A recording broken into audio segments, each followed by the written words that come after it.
Good morning, good afternoon, good evening. This is Alan Burgos from the hashtag Walk with Land channel. Welcome and welcome back to our channel. Okay, so before we start our conversation, the usual conversation that we have, let us honor our subscribers. They are now growing 6,214 subscribers, and all of these subscribers are located around the world. In each continent that we have a subscriber or subscribers out there on that particular area. So what are you waiting for, friends? If you are not yet subscribed to our channel, please do it so now so that we can be able to sustain and maintain this channel. Thank you so much and God bless you all. All right, so the topic that we have for today, hindi, ano guys, ano lang tayo, no? Chill lang tayo today. Chill lang tayo, no? Uh, Meron po kasi tayo na ano, nagbabasa po tayo sa Twitter, sa Twitter. Wala na pala coffee, sorry. Ah, nagbabasa po tayo sa Twitter, guys, no. Active rin po tayo sa Twitter, no. So i-follow niyo din po ako doon, no, Sir Alan Burgos.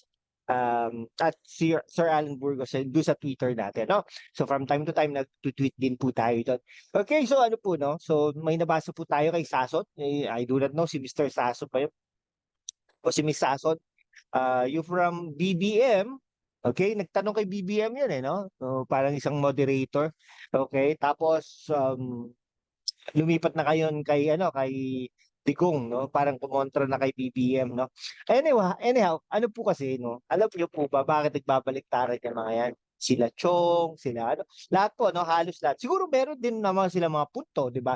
Pero ano po kasi, parang they were expecting siguro ito lang pang ano ko lang, they were expecting a position or benefits. Okay, doon sa gobyerno ni Marcos, no? So, pero siyempre, kung kahit dapat 'di ba when you support a person, you do not expect anything, no? Eh ako nga 'di ba?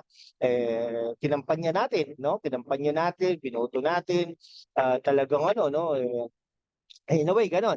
Pero we do not expect and then balik tayo sa ating mga trabaho. Parang gano'n, no? Hindi na natin sisiraan or something na ganyan. Pero kung mali naman, tinatama din naman natin, 'di ba? Parang gano'n.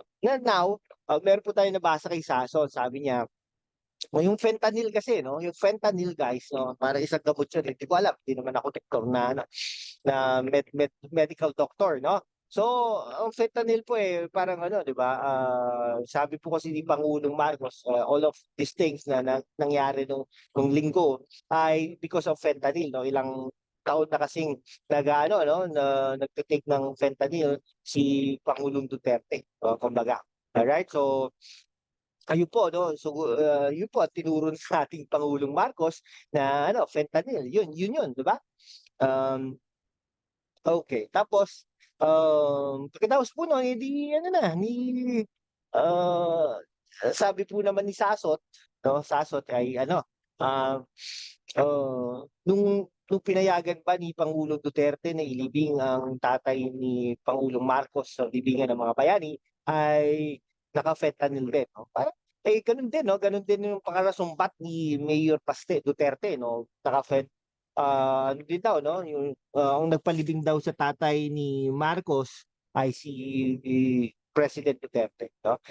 Yun naman po, kung nakikinig po kayo sa ating mga programa in the past, gano'n din po ang sinasabi ko.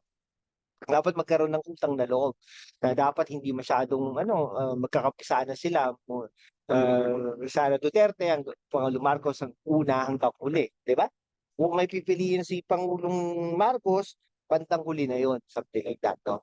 Kaya lang nagkaanuhan 'no, talagang parang nagkaroon na ng political war 'no. Ang mga politiko diyan pili-pili na lang kayo 'no, kung sino, kay Vice President Sara Duterte at saka Pangulong Marcos, kumbaga 'no. Ano pa, maganda niyan as early as now, nakakapili na kayo pero 4 na taon pa yan si Pangulong Marcos 'no.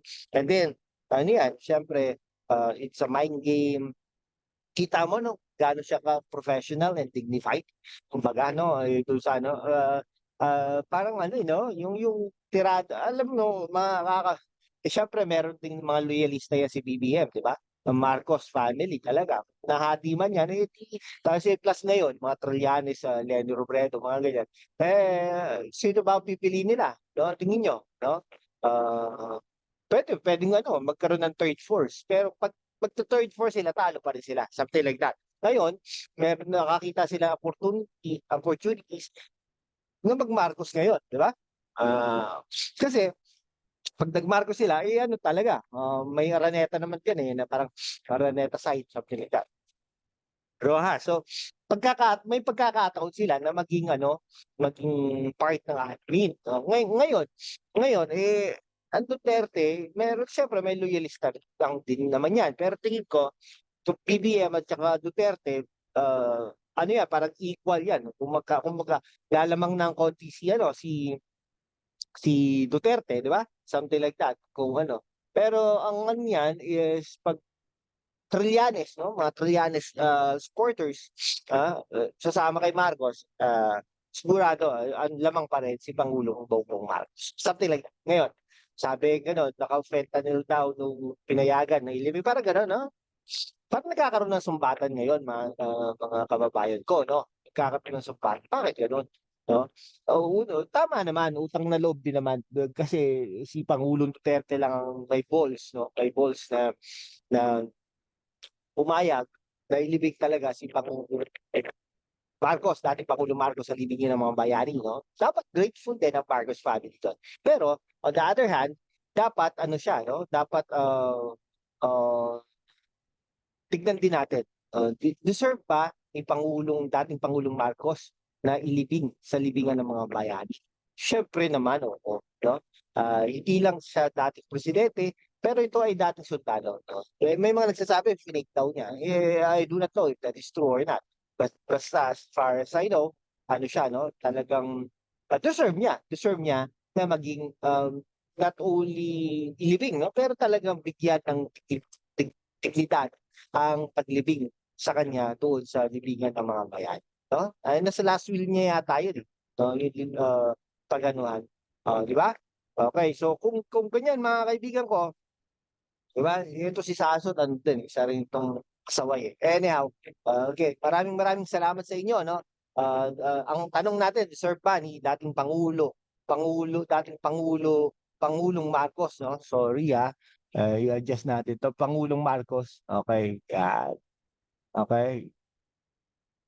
Yan. Deserve ba ni dating Pangulong Marcos, no? Na ilibing sa libingan ng mga bayani. Kung naniniwala ka dito na deserve niya, paki-comment lang diyan, no? And then paki-share na rin po ito. Guys, kung hindi ka pa nakapag-subscribe sa ating channel, please do it so now so that we can be able to maintain and sustain this channel. Thank you so much, guys. God bless you all.